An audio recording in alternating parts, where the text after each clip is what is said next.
Thank you to Nothing of Life for requesting this episode. Welcome to Conlang Critic, the show that gets facts wrong about your favorite conlang. I'm Jan Measley, and in this episode we'll be looking at the American language in 3000 AD, Futurese. Futurese is a speculative future English created by Justin B. Rye in 2003. This episode's going to be a bit different since Futurese isn't as fully developed as most of the other conlangs I've covered on this show. It mostly consists of a sequence of sound changes starting from General American English. Does it even count as a conlang? I don't know, but it'll still be fun to talk about probably. Anyway, my point is that I can't really talk about it the same way I talk about other conlangs. That said, let's do some good old-fashioned chart looking. The first phase of Futurese is General American English, which has these consonants: ma, na, nga, ba, da, ja, ga, pa, ta, cha, ka, va, za, ja, fa, tha, sa, sha, ha, wa, ra, ya, la. Rye analyzes the General American rhotic as an alveolar approximant, and I don't blame him since that's a pretty common analysis, but it's really a lot more complicated than that. Firstly, it's almost always labialized. It's also usually a bit further back in the mouth than the alveolar ridge. Typically, it's post-alveolar. That's the reason why American speakers have a tendency to pronounce TR sounds like tra. If the rhotic were actually alveolar, they'd say tsra instead. Sometimes it's retroflex instead of post-alveolar, and sometimes it's velarized. My point is, it's extremely rare to hear an American English speaker actually pronounce the rhotic as an alveolar approximant. While we're at it, General American has these monophthongs: e, u, I,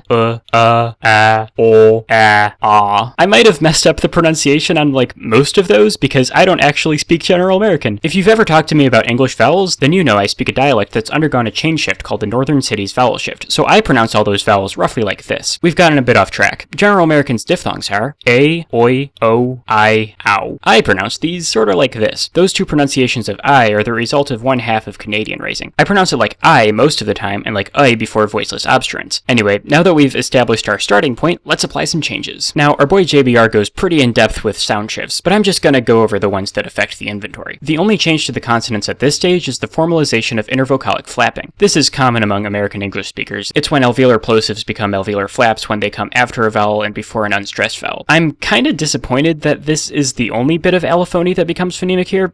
Most American English speakers pronounce the word hue with a palatal fricative, and since that's the only difference between the words hue and who, it makes sense to predict that that will become a new phoneme. The vowels do some more interesting things. First, as you might expect, the cot-caught merger happens. Second, ash is reanalyzed as I guess? Its normal pronunciation doesn't change though. Third, the mid-central vowel is treated as two separate vowels. This is kinda contrary to how General American works. It doesn't make sense that people would unmerge a previously merged vowel pair, whatever. Fourth, the back close vowel is more centralized. Fifth, the diphthongs A and O become monophthongs. Sure, why not? So this is the resulting monophthong inventory. To be honest, it kinda just looks like someone did a bad job understanding how American English works. However, a couple of remaining sound shifts really shake things up. The less interesting one is that nasal consonants cause preceding vowels to become nasalized, which is pretty commonplace. That sort of thing happens all the time. The more interesting one is called breaking. Basically, before voiced obstruents, pretty much any stressed vowel is pronounced as a diphthong. The result looks something like this. This is a good way to effectively double the number of vowels. The same thing happens to the remaining 3 diphthongs, by the way. So now, we've gone from 5 diphthongs to 3 diphthongs to 12 diphthongs. I gotta say, this huge new diphthong inventory more than makes up for not doing anything with Canadian raising. Let's see where he goes from here. This is where things take a turn for the boring. First of all, absolutely nothing happens to the consonant inventory. No, not even the rhotic. Secondly, you know all those cool new diphthongs that showed up? Well, now they're all gone and reanalyzed as consecutive vowels or vowels next to glides. The original monophthongs go from this to this, and the original diphthongs go from this to this. Dang it, Justin, why'd you even introduce all those diphthongs if you were just gonna get rid of them? Now we have no diphthongs. None. And where'd ye even come from? Why the heck would people start saying ye? Anyway, now that there's no diphthongs left, it's a good time to rearrange the vowel chart. Now would you look at that? All those complicated shifts, and we're left with just a regular 7-vowel system. How will things change from here? It's the year 2700, and finally some interesting stuff is happening with the consonants. The dental consonants disappear. It was only a matter of time, honestly. The affricates merge with their corresponding fricatives. Those palatal fricatives go from post-alveolar to alveopalatal. The velar nasal disappears. Then, for some reason, Rye says that voiceless plosives become aspirated except after sibilants, as though that wasn't already a thing?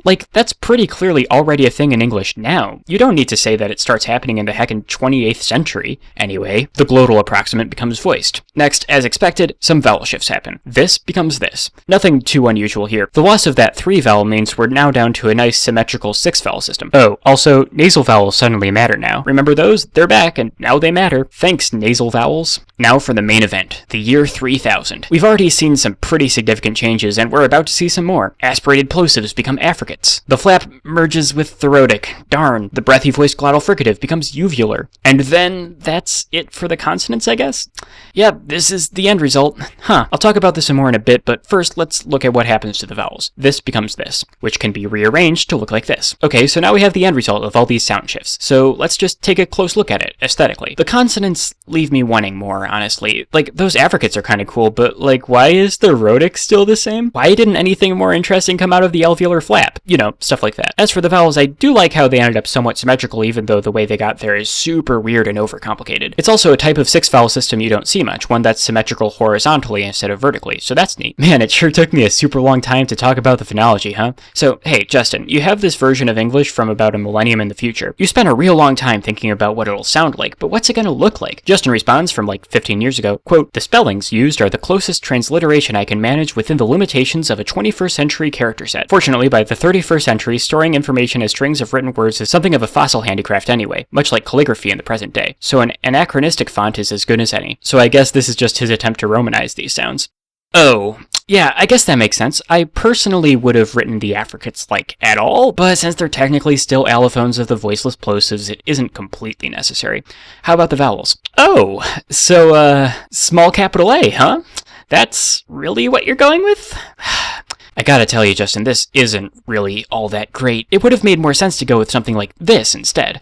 See how much more intuitive that is? And it doesn't even use a small capital A. Futurese doesn't have much of a vocabulary to speak of, but what is there mostly sounds like modern English, but with more glides, which makes sense seeing as how that's one of the biggest changes that's been made. I mean, listen to the Futurese word for California. California. All in all, I think that while the idea of Futurese is very interesting, the execution leaves me wanting more. Rai seemingly has a less than perfect understanding of where the English language is headed, or even the amount of variation in how it's spoken now. I don't think it's likely that anyone will ever speak an Anglic language that sounds much like Futurese, but that's not really what JBR was going for. Quote, "Nonetheless, futurology is a mug's game, and I don't expect my predictions to come true. My methodology consists of nothing more rigorous than applying some of the kinds of changes that are commonly seen in historical linguistics and seeing what further development patterns they suggest. It's just a bit of fun, intended to dramatize the way things might plausibly end up if things go on the way they always have. You could come up with something completely different and at least as plausible by extrapolating from the northern city's vowel shift." That in mind, I'd say that I like Futurese more than I like Klingon, but not as much as I like Fluidlang, making it the 6th best interlang reviewed so far. Thanks for watching, and I'll see you next time, where I'll be reviewing Lingua Franca Nova. But actually, you know what? All this looking at a rather underwhelming prediction of the future of the English language has left me wanting more, because seriously, it's a very interesting idea that has a lot of potential. So,